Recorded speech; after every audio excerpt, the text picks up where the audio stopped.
का था ना वो। राम राम। सुभाष जी लगे भाई। सुभाष जी विश्नोई का नंबर दे। सुभाष जी हरी बेनीवाल बोलूं जी किसान जागृति मंच।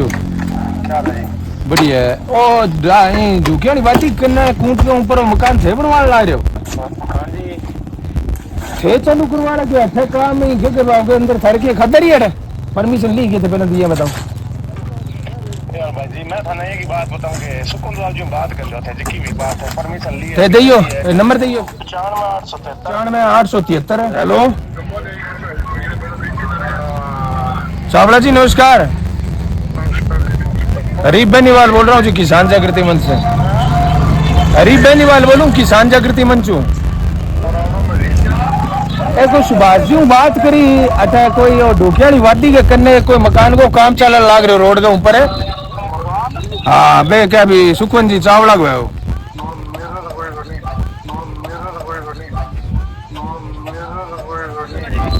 बे चावला जी तो क्या हमारी हट कोई जमीन का नहीं भाई हमारा कोई काम कौन चल है।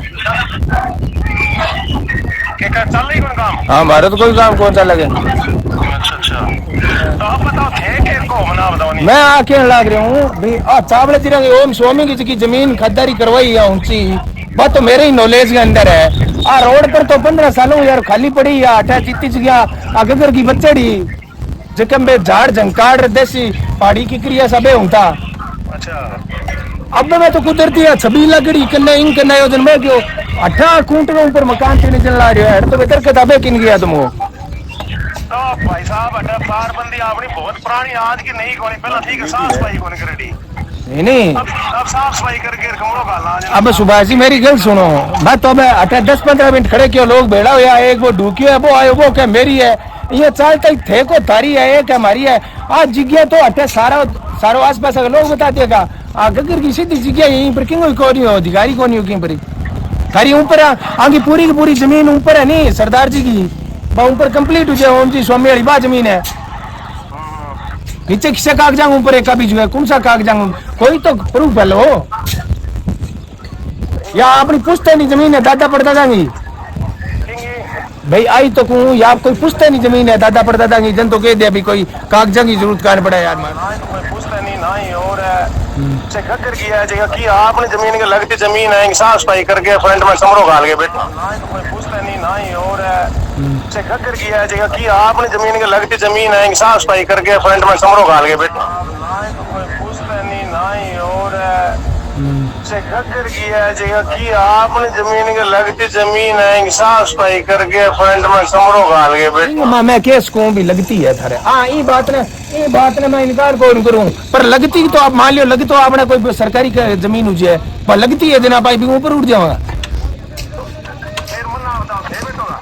मैं क्या बैठा यार ऊपर दरखत था मैं तो आज तक कट्टे भी एक ही दरखत कट्टा तो ऊपर जाऊं क्यों कटे थे बिना परमिशन आपके पास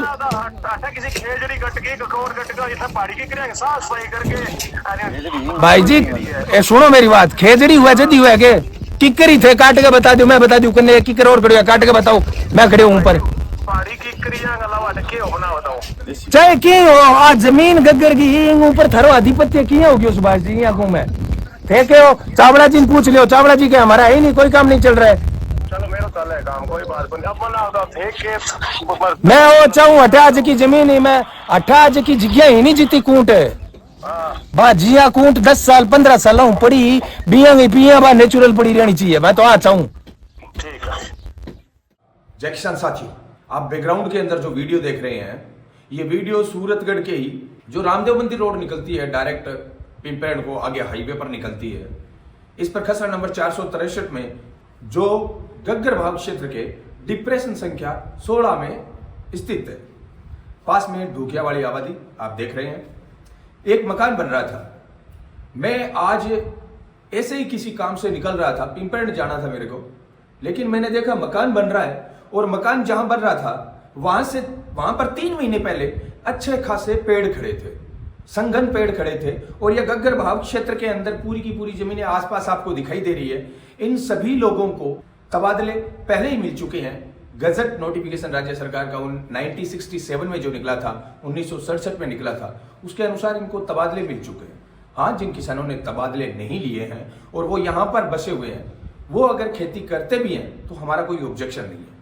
फिर भी जितने भी जमींदार वास्तव में खेती कर रहे हैं उनसे हमारा कोई ऑब्जेक्शन भी नहीं है। दिक्कत इस बात की है कि सुखवंत चावला जैसे, संदीप डांग जैसे या फिर सुभाष बिश्नोई जैसे, ये वो लोग जिनके यहां पर पुश्तैनी कोई जमीन नहीं थी, ये कहां से आ जाते हैं, यहां पर जमीनों की खरीद फरोख्त कैसे हो जाती है।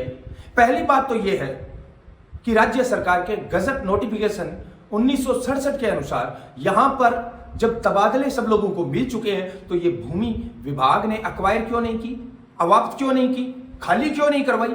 और फिर मान लिया कि किसानों की मजबूरी के चलते किसान यहां पर खेती कर रहे हैं और कर रहे हैं, बेचने का काम होने लग गया। कोई कानून नहीं है, कोई नियम नहीं है यहां पर किसी को खातेदारी मिल जाए, कोई जमीन बेच सके, ऐसा कोई कानून नहीं है। यह तब तक नहीं हो सकता जब तक कि आपकी जमीन गग्गर बहाव क्षेत्र से बाहर नहीं निकल जाए। अब बताओ, किसी डिप्रेशन के बीचों बीच कोई 2 मरबे गग्गर बहाव क्षेत्र से बाहर निकल गई, फिर इधर 1 मरबा गग्गर बहाव क्षेत्र से बाहर निकाल दिया गया। यहां पर गग्गर बहाव क्षेत्र के पटवारी यादवेंद्र गोदारा जो है, उनकी भूमिका स्पष्ट तौर पर संदिग्ध लग रही है, क्योंकि सबसे पहले गग्गर बहाव क्षेत्र के पटवारी को अनापत्ति प्रमाण पत्र जारी करना होता है कि ये जो जगह है ये गग्गर बहाव क्षेत्र में नहीं है। अगर इस जमीन को खातेदारी दी जाती है तो हमें कोई आपत्ति नहीं है, ये गग्गर बहाव क्षेत्र के पटवारी को लिख कर देना होता है। और वो लंबे समय से यहां पर यादवेंद्र जी गोदारा इस पद पर हैं यहां पर। फिर राजस्व विभाग के अधिकारी है, राजस्व विभाग के अधिकारियों की आंखें किस प्रकार से बंद हो सकती है, वो इतनी बड़ी गलती कैसे कर सकते हैं कि गग्गर बहाव क्षेत्र के डिप्रेशन के बीचों बीच कोई जगह खातेदारी दे दे। मैं ये कहता हूं, ये स्पष्ट तौर पर अधिकारियों, बड़े नेताओं, इनकी मिली भगत के बगैर इतना बड़ा खेल संभव नहीं हो सकता। गग्गर बहाव क्षेत्र के अंदर जितने भी डिप्रेशन है, उन डिप्रेशनों में जितने भी ये बड़े भूमाफिया घुसे हैं, ये बड़े भूमाफिया गग्गर बहाव क्षेत्र के अंदर फैक्ट्री बना रहे हैं, कॉलोनी काट रहे हैं, निर्माण कार्य करवा रहे हैं, व्यवसायिक गतिविधियों को अंजाम दे रहे हैं। ये गग्गर बहाव क्षेत्र पर मैं ये मानता हूं कि बड़े लोगों का आधिपत्य शुरू हुआ है। अभी पहले कॉलोनी, आपको पता है, बालाजी कॉलोनी कटी थी, उसके अंदर एक खसरा था, 14 नंबर खसरा, 14/5 नंबर खसरा। वो जब डिप्रेशन संख्या इसमें 15 में है ही नहीं, 16 में है ही नहीं, वो पूरा का पूरा खसरा, उसकी पूरी की पूरी 134 बीघा जो जमीन है, वो डिप्रेशन संख्या 14 में से है, शायद सारी की सारी 14 या 12 के अंदर है। जब 134 बीघा किसी खसरे की पूरी जमीन दूसरे डिप्रेशन में है, तो इस डिप्रेशन में उसको खातेदारी कैसे मिल सकती है, कैसे पंचायत का, पिंपरण पंचायत का अनापत्ति प्रमाण पत्र जारी हो सकता है। ये सारी चीजें मैं इस वीडियो के अंदर सिर्फ परिचय आपका करवा रहा हूं। मैं इस वीडियो के मार्फत आपको सिर्फ इतना कहना चाहता हूं कि आज से ये हमारी शुरुआत है, और किसान जागृति मंच, आपका भाई हरि बेनीवाल, कोई भी काम करता है तो जब तक वो काम पूरा नहीं हो जाता तब तक हम कोई दूसरा काम नहीं करते हैं। उदाहरण के तौर पर आपने चाहे अवैध खनन का मामला देखा हो, या फिर इससे पहले भूमाफियाओं की दादागिरी, भूमाफियाओं द्वारा कूट रचित दस्तावेजों के आधार पर गरीब लोगों की जमीन हड़पने का मामला हो, तब हमने उपनिवेश विभाग द्वारा गवांडे कमेटी की जांच जब तक नहीं हो गई थी तब तक पीछा नहीं छोड़ा था।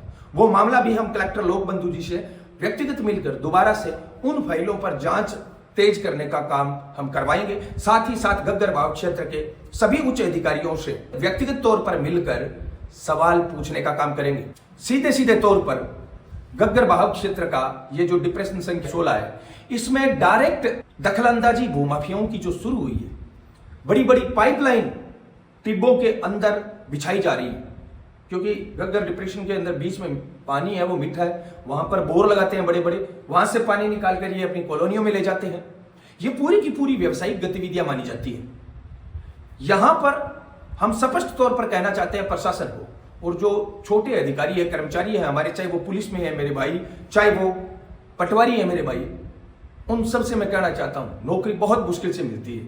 ये बड़े कर्मचारी, बड़े नेता, बड़े अधिकारी जब इन पर आंच आएगी ना, तो आप जैसे भाइयों पर, जो किसानों के बेटे हैं, जो नए नए नौकरी लगे हैं, उन पर कार्रवाई की औपचारिकताएं पूरी करके, आप पर कार्रवाई करके पल्ला झाड़ लेंगे। ऐसा पहले हो चुका है भाई, इसलिए हमें अफसोस होता है जब किसी किसान के बेटे पर कार्रवाई होती है, कोई छोटे पटवारी पर, कोई छोटे कर्मचारी पर जब कार्रवाई होती है तो हमें अफसोस होता है।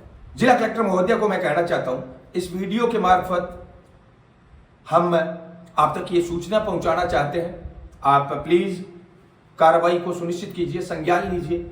हम हमारी किसान जागृति मंच की लेटर हेड पर अलग से कलेक्टर साहब आपको पूरा मामला अवगत करवाने का काम करेंगे, आपसे व्यक्तिगत मुलाकात भी करेंगे, क्योंकि कलेक्टर साहब आपके बगैर हम किसी से उम्मीद नहीं कर सकते, किसी एसडीएम से या तहसीलदार के स्तर पर उम्मीद नहीं कर सकते कि ये घोटाला बेनकाब हो सके। और दूसरी बात, इतने बड़े बड़े जो ये भूमाफिया है, इनकी हिम्मत कैसे हो जाती है, निर्माण कार्य करने की हिम्मत कैसे हो जाती है गग्गरबाग क्षेत्र में, पेड़ काटने की हिम्मत कैसे हो जाती है गग्गरबाग क्षेत्र के अंदर। जब मैं जाकर पूछता हूं, आम जनता को आसपास कह दिया जाता है ये सुखवंत चावला की जमीन है, और जब सुखवंत चावला को फोन किया जाता है तो कहते हैं बेटा मैं तो चंडीगढ़ हूं, बाकी मेरा कहीं पर कोई काम नहीं चल रहा है, मेरी जमीन नहीं है। और फिर असली चेहरा सामने आता है, प्रशासन, बड़े नेताओं और बड़े भूमाफियाओं की मिली भगत का असली चेहरा फिर सामने आता है।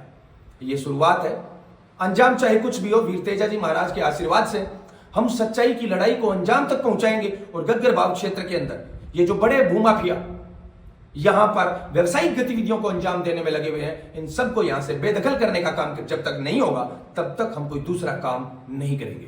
वीडियो में जरा सी भी सच्चाई लगती तो इस वीडियो को 5 से 7 दोस्तों को शेयर करें। इसके बाद में आपको लगे कि किसान जागृति मंच, विवेकशील विचार मंच, अवेयरनेस मंच पर आपकी जनहित से जुड़े किसी मुद्दे को ईमानदारी से उठाया है तो कृपया हमारे फेसबुक पेज विवेकशील विचार मंच को फॉलो करें, हमारे यूट्यूब चैनल अवेयरनेस मंच को सब्सक्राइब करें। आपका एक सब्सक्राइब हमें हौसला देता है, हिम्मत देता है अन्यायों और अत्याचारों के खिलाफ लड़ने का। धन्यवाद। जय किसान।